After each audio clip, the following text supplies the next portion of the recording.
રાજકોટ જિલ્લાના ઉપલેટા તાલુકાના લાટ બીમોરા અને મજેઠી ગામમાં ધોધમાર વરસાદને કારણે સંપૂર્ણ જળબંબાકાર બન્યું છે। અંદાજે 1.5 કલાકમાં 5 ઇંચથી વધુ વરસાદ વરસતા ગામ તરફ જતા તમામ મુખ્ય રસ્તાઓ પાણીમાં ગરકાવ થઈ ગયા છે। હાલમાં પણ ભારે વરસાદ યથાવત હોવાથી ગામોની બહારની દુનિયા સાથેનો સંપર્ક લગભગ સંપૂર્ણપણે તૂટી ગયો છે અને લાટ ગામ બેટમાં ફેરવાઈ ગયું છે। રસ્તાઓ પર પાણી ફરી વળતા વાહન વ્યવહાર સંપૂર્ણપણે બંધ થઈ ગયો। આવી પરિસ્થિતિમાં જો કોઈ દર્દીને તાત્કાલિક હોસ્પિટલ લઈ જવાની જરૂર પડે અથવા અન્ય કોઈ ઇમરજન્સી સર્જાય તો ગામના લોકો માટે બહાર નીકળવું અશક્ય બન્યું છે। ગ્રામજનોની સરકાર અને જિલ્લા તંત્રને સ્પષ્ટ માંગ છે કે લાટ ગામની સ્થિતિને ગંભીરતાથી લઈને તાત્કાલિક રાહત અને બચાવની કામગીરી હાથ ધરવામાં આવે। ગામમાં જરૂરી બચાવ સાધનો, આરોગ્ય ટીમ તથા ઇમરજન્સી સેવા ઉપલબ્ધ કરાવવામાં આવે અને લાંબા ગાળે વરસાદી પાણીના નિકાલ તથા ગામને જોડતા રસ્તાઓ અને પુલની કાયમી અને મજબૂત વ્યવસ્થા કરવામાં આવે જેથી દર વર્ષે ગ્રામજનોએ આવી મુશ્કેલીનો સામનો ન કરવો પડે। પૃથ્વીરાજસિંહ ચુડાસમા, લાટ સરપંચ। આજે છેલ્લા 2 કલાકથી આ વરસાદ વરસી રહ્યો છે, તેની અંદર ભીમોરા, મજેઠી તેમજ લાટ ગામ જળબંબાકાર જેવી પરિસ્થિતિ થઈ છે।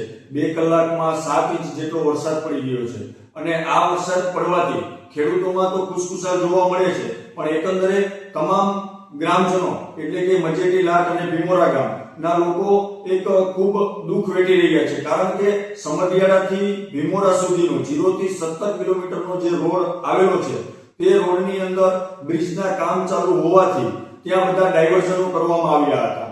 તો મજેઠી પાસેનું ડાયવર્ઝન, લાટ ગામ પાસેનું ડાયવર્ઝન તેમજ ભીમોરા ગામ પાસેનું ડાયવર્ઝન તૂટી ગયેલું હોવાથી માણસનો વાહન વ્યવહાર બંધ થયેલો છે।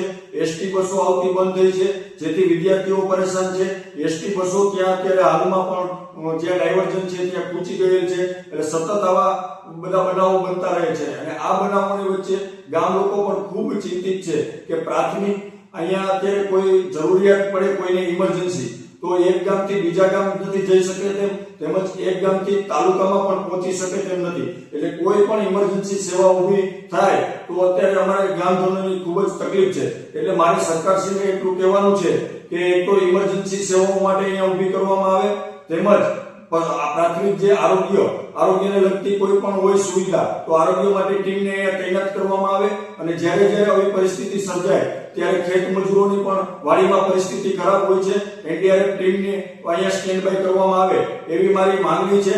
તેમજ જે પાણી ફરી વળ્યું છે તે પાણી 24 કલાક પછી પણ ઉતરી જતા કોઈ રીતે તંત્ર દ્વારા રિપેરિંગ થઈ શકે તેવું નથી। તંત્રને મેં વારંવાર જાણ કરેલી તો પણ તંત્ર દ્વારા મને એવું કહેવામાં આવ્યું છે કે હમણાં જ આવે અમે કરી દે, અને ખાસ કરીને કહું તો આમાં કોન્ટ્રાક્ટરની ઘોર બેદરકારી સામે આવે છે, કારણ કે કોન્ટ્રાક્ટરને અમે વારંવાર રજૂઆત કરી તેમજ તંત્રને, એમના અધિકારીઓને પણ અનેકવાર જાણ કરી તો પણ ડાયવર્ઝન બાબતે કોઈ જાતની ચિંતા કરેલ નથી। અને અત્યારે જે ડાયવર્ઝનો તૂટી ગયા છે તે ડાયવર્ઝનો તૂટી ગયા છે તેમની ફરજ પણ એ તંત્રની અને કોન્ટ્રાક્ટરની છે, એટલે કાયદાકીય કોન્ટ્રાક્ટર પર પગલાં લેવામાં આવે તેમજ તંત્રના જે અધિકારીઓ છે અધિકારીઓ પર પણ પગલાં લેવામાં આવે તેવી તમામ ગ્રામજનોની માંગ છે। અને જો આ 24 કલાકમાં ચાલુ નહીં થાય તો આ 3 ગામ મજેઠી, લાટ અને ભીમોરાની પરિસ્થિતિ ખૂબ બગડે તેમ છે।